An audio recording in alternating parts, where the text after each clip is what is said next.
जी सिंध सरकार पारां जेको आहे 6.5 महीना कोरोना वारी वबा खां पोइ जेको आहे मरहलेवार तालीमी इदारा खोलण जे लाइ जेकी इजाज़त ॾिनी वई SOPs तहत।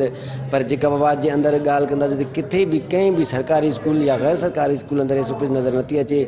कुझु जेके गैर सरकारी स्कूल आहे उनजे गेट ते आई SOPs नज़र आई, पर अंदरि स्कूल इंतिज़ामिया मीडिया खे वञण खां रोके छॾियो। जॾहिं त सरकारी स्कूल जे अंदरि काफ़ी अहिड़ा स्कूल आहिनि, हायर सेकेंडरी स्कूल जिन जे अंदरि SOPs ते अमल न कयो वियो आहे। न ई शागिर्दनि खे का उनजे बाबति ॼाण ॾिनी वई आहे, न स्कूल इंतिज़ामिया पारां को हैंड वॉश या सैनिटाइज़र या उनखे मास्क पाए अचण जी का हिदायत कई वई आहे। उस्ताद जेको आहे उस्तादनि खे बि काफ़ी स्कूलनि जे अंदरि जेको आहे न को मास्क पातल हो, न को उन वटि को सैनिटाइज़र हो, न को हैंड वॉश जी का सहूलियत स्कूल जे अंदरि। हुकूमत पारां ॻाल्हि त कई वई SOPs तहत जेको आहे हीअ स्कूल खोले करे तालीम जारी कई वेंदी, पर उन ते अमल करण लाइ के बि उपा न वरिता विया, न ई के क़दम खयां विया, न ई तालीम खाते जे आला अख़्तियारनि या हितां जे ऑफिसरनि पारां जेको आहे अहिड़ी को टीमूं जोड़ियूं आहिनि जंहिंसां वञी करे स्कूलनि जे अंदरि ॾिसिजे थो त SOPs ते अमल थिए थो या नथो थिए।